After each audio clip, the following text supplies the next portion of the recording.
What is up, guys? It's your boy Hercules, and we are back at it again. That is right, we are talking about games, specifically Final Fantasy VII Rebirth. So, I made another video talking about Final Fantasy, my first impressions. Well, after that video, I started putting in work. I started working on this game. I started trying to pass this game, and it took me a long time. I'm not gonna lie. With work and then coming home, being tired, and sometimes just falling asleep and not even playing, I finally was able to finish Final Fantasy VII Rebirth. And I gotta say, this was the first time I've ever played Final Fantasy VII. It's a freaking masterpiece. It's amazing. And by me just throwing the masterpiece, I'm not saying it's a 10 out of 10. I'm just saying the enjoyment I had playing this game was a masterpiece. Overall, the game is a solid game. I would say it's a 9 out of 10.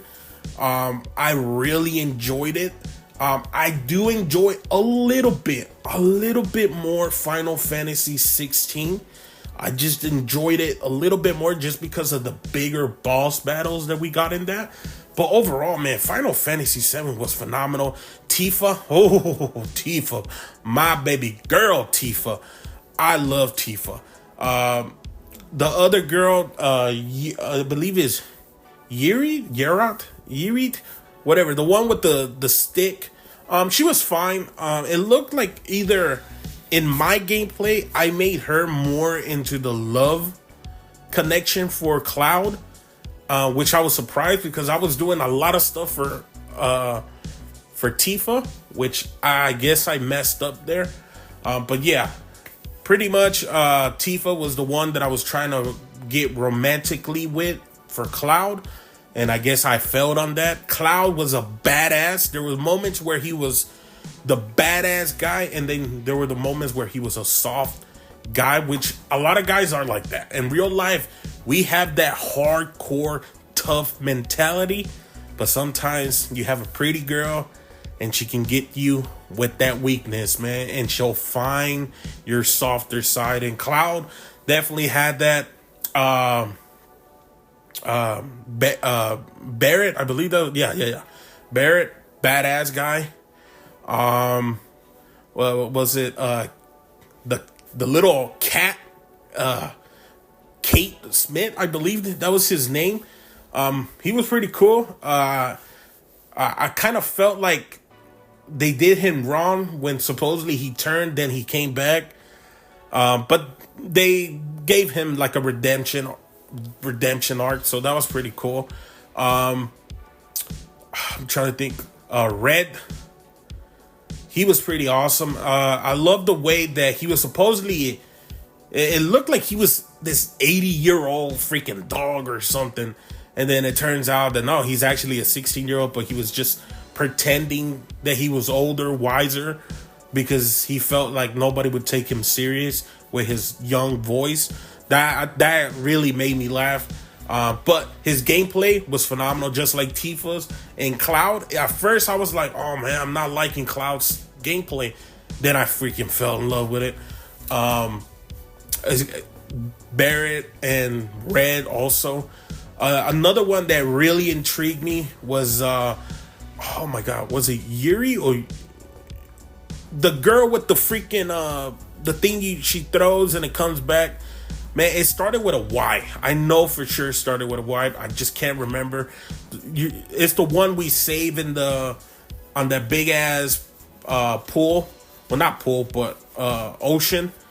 Because like a monster was chasing her or something, and we had to go in there and swim and shit like that. Yeah, man. Overall, man, Final Fantasy VII was phenomenal. The little gameplays that they had there, like the little side games they had, they were fun as hell. I at times I was just playing that. The other things that I really liked was when Cloud and the girls had to do those dance routines, the like Midgard captains and bullshit like that. I thought that was hilarious. Some of the fights were freaking phenomenal, man, especially that ending one. But the one thing I didn't like was that we didn't beat Sephiroth. We didn't beat him, man. So I'm guessing, as someone who doesn't know the lore of Final Fantasy VII, I'm guessing there's another game out there that continues this battle. And I also know there's another game out there called Final Fantasy something like Cross something. So I don't know if that's like a prequel to this one that leads into Final Fantasy VII Rebirth. If it is, I guess I'm gonna be playing that too. The buddy, what's his name? Oh my god, I can't remember his name. But it looked like his buddy was dead in Cloud's universe, but in his universe, the story's a little weird, especially if you don't know the lore that well. And like me, I just jumped into Final Fantasy VII not knowing anything about the previous game or the game after this one. So it looked like there were two different worlds that were connecting together from what I understood, because Cloud kept having like these different dreams and stuff like that. I don't know.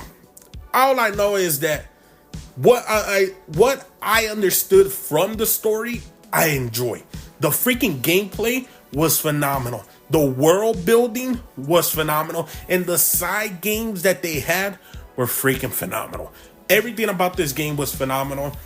Oh man, I'm trying to think of some negative stuff because I know people are gonna want some negative stuff. I guess the negative stuff would be I would have wished to have more big boss battles. Final Fantasy 16 has some freaking huge boss battles. And I mean huge, dude. I would have wished this one had a little bit more. The final boss in the game it's amazing. It's amazing. You don't know how many times I struggle to beat him because I didn't understand that whenever he's doing with both hands throwing like I guess it's like those ghost things or whatever, then he has like this freaking where he just goes like on a ruthless aggression fighting style and just kills you pretty much. So I had to wear him down, stagger him, and then use all my moves and make sure that he goes down, because if he had a little bit of life, he would have killed me. He would have destroyed me. So yeah, man, I just wish more boss battles, but overall I enjoyed it. It's definitely one of those games I recommend, even though I don't know any of the lore. I don't think you need to know any of the lore. It's a great game.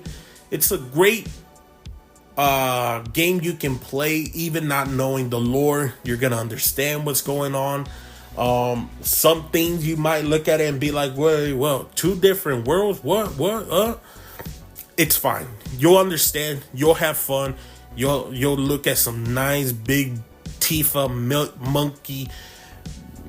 Man, I want to say the word. I want to say it here. I'm gonna say it. You're gonna look at some nice Tifa boobies.